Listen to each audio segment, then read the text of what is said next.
Good evening and welcome to The Business Coach, a show in which you out to help entrepreneurs better their businesses. My name is Ian Dennis, and tonight we have quite an interesting show lined up because we're going to be exploring everything leadership. How can you, a leader leading your enterprise, how can you invest within your team for a return? But before I get to start off, or rather introduce my guest, here's a brief bio of my guest, Ochola. Ochola is the founder and executive director of Value Connect Management Consultancy Limited. She's also a certified John Maxwell trainer, coach, and speaker. Prior to her entrepreneurial journey, she has onboarded over 2 decades experience in corporate, both locally and internationally. Masi, thank you so much for joining us. Hi, Ian. Hi. Thank you for having me. Honor and a pleasure. I love your office. It looks so spunky. Oh, thank you. Thank you. Thank you so much. This is the office of COVID time. I can say it. And let me just start off. Just from listening through your bio, you've had quite a stellar career in the corporate world. So maybe you could just share with us maybe some of the lessons you've learned, because it's over 2 decades in the corporate world, having so many different positions. What are some of the insights, or rather some of the lessons you've garnered from your experience in the corporate? Thank you so much, Ian. Yeah, as you've mentioned, through my career spanning over 2 decades, one of the things you'll notice is I started at the bottom of the rung and rose up through the ladder. And one of the things that kept me going was, one, to be diligent in my work, to do the best and to perform to the best of my ability. I looked for challenges as I went along, and I made sure that I involved my team members. I was a team player, and that is what propelled me all the way to the top. So I can say that the lessons that I learned, it also it was like having building blocks, from the foundation and one block building onto another. So that's what kept me going and made me have such a spanning career in the corporate world. And maybe from your experience, rather how you went about is that you're in the corporate now, you came into business. How important is it for one to garner experience, mostly in the corporate world, coming to business? How has it been for you, maybe from your experience? Good question, Ian. I know it's not everybody who is an entrepreneur or is in business has gone through the corporate world. I say each to their own. But specifically for me, what I've found that has been valuable is that all the lessons I learned, if you notice in my career, I worked practically in every arm of the organization, from communication to marketing to sales and on to general management. Probably the only thing I never did actively was HR. But all these things have helped me now as an entrepreneur, because I'm able to understand how an organization operates, not just for myself, but even for the clients that I work with and deal with. So I'm not giving them something theoretical. It's something I have practiced. It's something I have been through, and having been in that corporate space, I'm able to work with them. Even for entrepreneurs that I work with, startups, I'm able to help them structure and build up their systems and processes so that whatever it is that they're desiring to deliver will be one that they can do in an efficient and a cost-effective way. And just going through your profile, your company, Value Connect Management Consultancy, one of the interesting aspects about your profile is that you're an accredited John Maxwell coach trainer. What exactly informed this? What's the need for one to be accredited, considering you already have all this experience? Again, Ian, that's a good question. What informed my joining the John Maxwell team? I rose out of a need that first I saw for myself. I've been one who has invested in personal development. My employers along the way did invest in me, but even after I left employment or on my own, I did it for myself. And so when I started my business back in 2013, which was about promoting export companies to export markets, I found that a lot of the clients I was handling were lacking in terms of what we call soft skills, leadership, customer handling, how to negotiate, how to deal with investors and potential partners.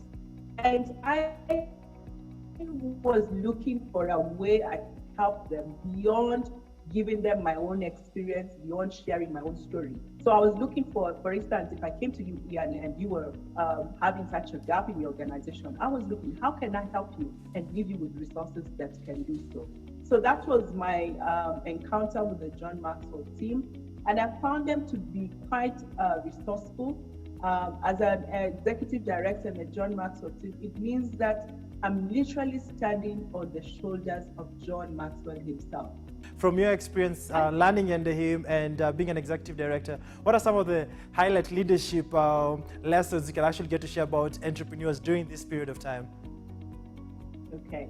What it is really about some of the lessons that you can get for entrepreneurs, especially during this season, is that it's about really valuing people. You know, most organizations, in fact, not most, every organization is entirely dependent on its people, starting with the entrepreneur himself or the CEO or the MD, as it were.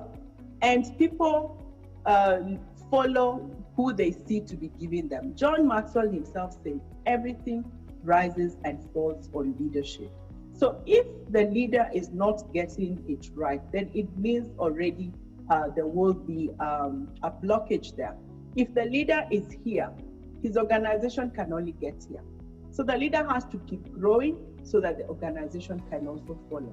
So it's all about first putting people in front of you. There's actually something I call the 3 tenets of this putting people first. And the first one I say is living up to your purpose is one of the key things that an entrepreneur needs to be very conscious about. And in this season especially, if you can understand your purpose, it means you will still have the energy to keep going despite all the challenges that we're facing.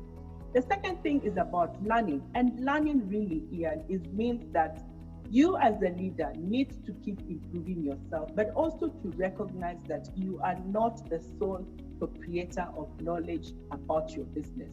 The people in your team, some probably know more than you do. And then as you keep going, you find that as you unlearn, you learn, and then you have to keep relearning, because some things, the more you do them, the more you repeat them, the more helpful they become.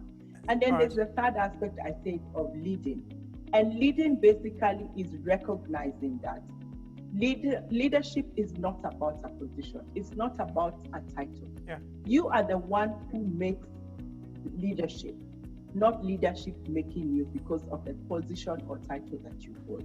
So those are key things that any entrepreneur needs to have in themselves, needs to keep on building upon, and this is where the success for their business will come from.